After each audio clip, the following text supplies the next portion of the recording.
But can we just look at how massive The Rock is? I saw this picture and I said, God dang. Brandon, don't say that. I have no comments.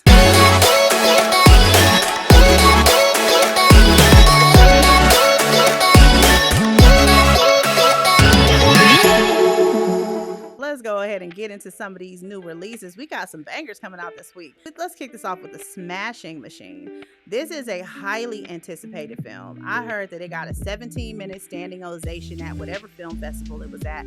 I don't keep up with those things. This one is the story of mixed martial arts and UFC champion Mark Kerr. Now, I'm not familiar with who Mark Kerr is. My husband is, and he said the dude was beast.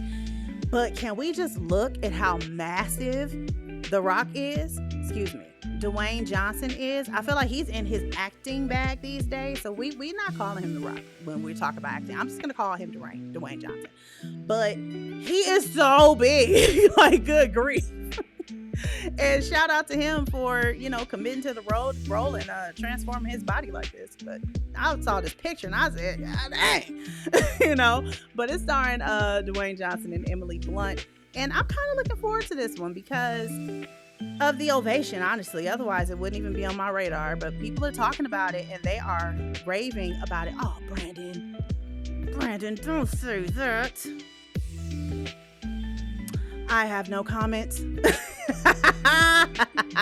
We gonna move right along to Bone Lake, which is about a couple's vacation at a secluded estate, which is upended when they're forced to share the mansion with a mysterious couple. A dream getaway spirals into a nightmarish maze of sex, lies, and manipulation, triggering a battle for survival. Now, I was intrigued until it said a nightmarish maze of sex, and I was like, uh-oh. Is this movie gonna be freaked out? So I gotta wait until some of my horror homies watch it till I know how freaked out it is. Because if it's super freaked out, I'm like, bro, it's okay. But it sounds interesting for sure. And then next we have Good Boy, which I'm actually looking forward to this one. This is intriguing. A loyal dog moves to a family home with his owner, only to discover supernatural forces lurking in the shadows. As dark entities threaten his human companion, the brave pup must fight to protect the one he loves most. Now, here's the thing that's interesting is that apparently the entire film is shot from the dog's point of view, like the whole thing. So that's a very creative direction to go in, and I'm excited to see what they do with it. I just hope it ain't too crazy because, like I told you guys, I don't know what has happened to me, but I just can't handle horror films like I used to, and it's such a shame because it's spooky season. But I'm going to check it out. I would totally watch this one as a dog owner. It interests me, right? And I think that, and I'm not a current dog owner, but I was up until my 20s, like from age 5. So, I love dogs, and I'm just like, man, what's that going to look like? And I heard that the dog is such an emotive performer somehow. Fascinating. Very fascinating. People are really raving about it. And I'm like, all right. This movie is starring Daniel Day-Lewis, which I don't know if you know him, but he's from Gangs of New York. Oh, and There Will Be Blood.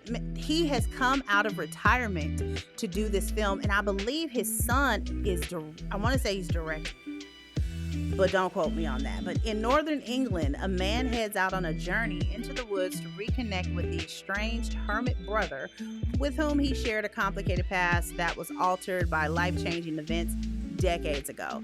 I'm only interested in this because he's in it, honestly. I mean, him and Sean Bean, I think they're going to do a great job because they're both phenomenal performers. This one's also pretty interesting. Killing Faith. In 1849, a widowed doctor escorts a freed slave and her daughter across the West to find a distant faith healer.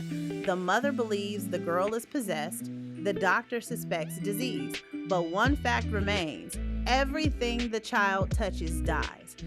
Now, I saw a snippet of the trailer, right, when I went to go see the mystery movie Dead of Winter.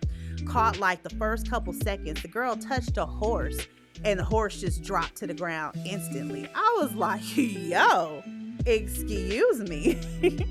But we also have some special events that are coming to theaters. Casper's coming back to theaters to celebrate its 30th anniversary, and I'm like, bruh, so many years have gone by. Where is the time going? Because Casper is turning 30. Oh my gosh.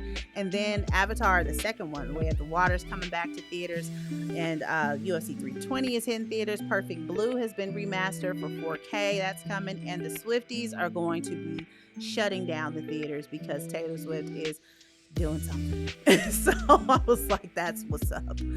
But that should be interesting for those who attend. So yeah, that's what's coming to theaters this week. Let me know your thoughts in the comments below, and don't forget to like, subscribe, and hit that notification bell for more awesome content.